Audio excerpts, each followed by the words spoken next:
Proportional Response, Book 1, Chapter 15, Part 6, Misdirections and Counters.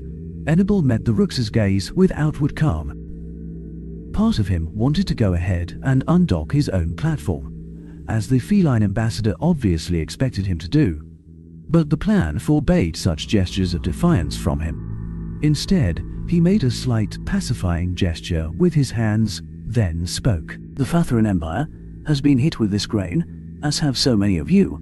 We appreciate that the humans have pledged to help, but we also feel like the help comes rather late. He hardened his face a little to stare down at Henry. You say you didn't know the extent of the damage, and we believe you, but we also don't consider that sufficient reason to hold out on aid as long as you have. Hannibal closed his eyes and lowered his head a moment for effect. I am sorry, Henry, but I feel I would be doing a disservice to both my esteemed colleagues and my liege if I did not reveal certain facts. He turned to one side, then the other. My fellow sapiens, I spoke at length with the Confederation's ambassador here, trying to avail upon him to push his government to render aid, despite their insistence on a Zoltan proclamation. I will tell you that the magnanimous man who stands before you tried. He worked on his government hard to push them to act even sooner than they have. Hannibal stood a little straighter, folded his hands before him, and hardened his features. However, they did not. The Fearadhach Empire supports the measure proposed by Ambassador Tellil to use League military funds to aid in this crisis. The Empire further moves that we do this without tap dancing around the issue, and issue a proclamation that the use of these funds is a direct censure of the Zoltan Republic for their refusal to admit guilt in a clearly illegal seizure of property, and for the harm they brought to us all. Hannibal paused to allow the collective intake of breath and kept his eyes squarely on Henry. His friend pretended to stare daggers at him. He felt a certain pain to see such anger directed at him from his Bond brother, but knowing it to be an act helped. He feared not being able to continue if he looked at either of the Zoltans and caught the threat in their gazes. He held up a hand to prevent the gasps from turning into murmurs and continued. However, the Empire does not hold humanity blameless. This is not the first time that we, the innocent bystanders, have been caught between the ongoing conflicts between these two League members. He paused to nod towards the Akala ambassador. And it may not be the last. Therefore, I propose that we issue a writ of protest towards the Human Confederation, and demand payment from them in the amount of 1 part in 20 of what is taken from the League military budget. Hannibal could see a number of ambassadors motioning agreement with his assessment, while others began to shout or otherwise make sounds of protest. His console lit up like festival lights as other ambassadors requested a chance to speak. He glanced at it, mostly for show, and had to keep a grimace off his face. There is no way that half of those ambassadors have anything substantive to say. They will just stand there and bloviate us all. Some of the others will try to stump for one side or the other. Thankfully, following the rules in this chamber is less of an issue than it used to be. He raised his hands for quiet, and everyone quickly returned to a semblance of calm. I thank you, Ambassador Tellil, and my other fellow ambassadors, for your indulgence and for hearing my proposal. In accordance with the rules of this session, I return the floor to Ambassador Tellil of the Kashmir Republic. Tellil bowed slightly as Hannibal hit the buttons to transfer sound control. The feline man then spoke in soft tones. I will allow the human ambassador to answer before we vote on whether to include this rider to our proposal. Shouts of anger and agreement drifted through the air as Tellil moved aside. Hannibal could hear, barely, both Jalat and Kilantar shouting that if the human got the floor, so should they, but no one paid either of them any mind. Hannibal had to work to keep his breathing steady as Henry stared up at him with a hard look on his face. He is acting, I know he is acting, but it still hurts. Golna moved, slightly behind him. Just a rustle to remind him she had his back. It helped, somehow. A little. Henry held the stare a few moments before his face softened, and a wry smile settled on his lips. He shook his head slightly, then swept the chamber with his gaze. As much as it pains me, the esteemed Venter ambassador makes a fair point. I even agree, to a certain extent, that the Confederated Worlds can do more. Maybe even should do more. After all, Henry made a sweeping gesture with both hands. Most of you hold little blame for the callousness of the Zoltan voting class. However, there is something many of you, maybe even most of you, are not aware of. Humanity is now the third largest contributor, behind only the Venter and the Sultan, to the League Military Fund. So, taking money out of the military budget is almost as much a sanction against us as it is the Sultan. A stunned silence settled over the chamber for a moment. Then it erupted in shouts of encouragement or disbelief. Henry let this go on for a few moments before raising his hands to request quiet.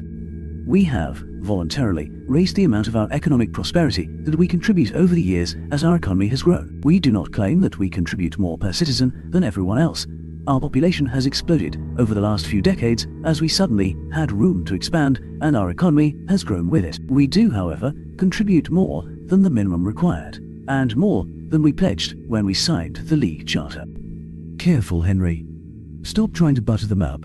You don't want people asking awkward questions right now.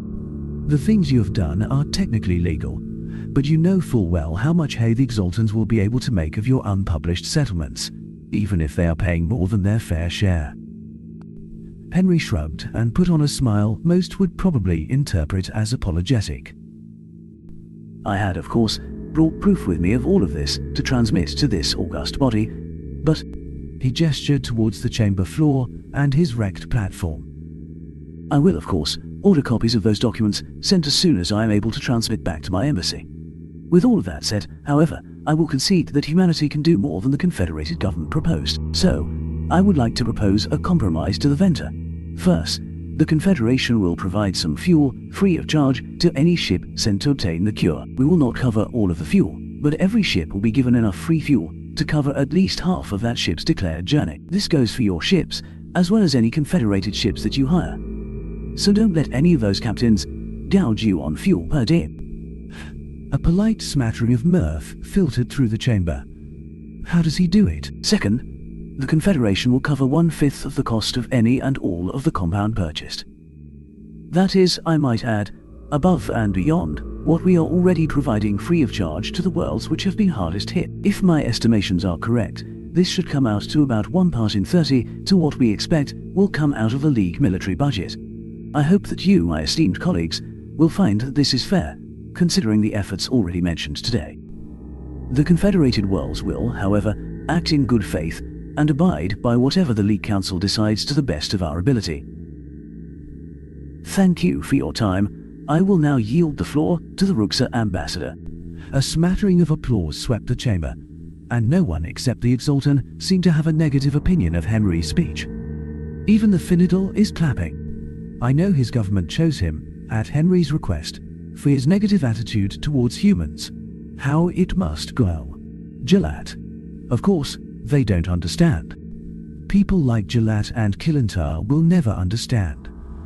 That phrase about to the best of their ability. From a Zoltan, that means that they have no intention of following through on the promise. It is a warning that the Sultan doesn't want to be bothered. From the humans, it is a promise that if they fail, it will not be from a lack of effort. Talil stepped up to his microphone after Henry yielded the floor. Enibal returned to his seat, as did most of the other ambassadors. The Ruxa made few comments, then called for the first vote. Whether to accept the Venter amendment or the lesser human one. The only dissenting votes came from the two Zoltan, and Henry's suggested version of the amendment passed. Enibal had to clasp his hands together to keep them still, and was glad that, as the person who suggested the amendment, he didn't have to vote. For a vote to go so completely against Zoltan wishes has happened very few times in the history of this council.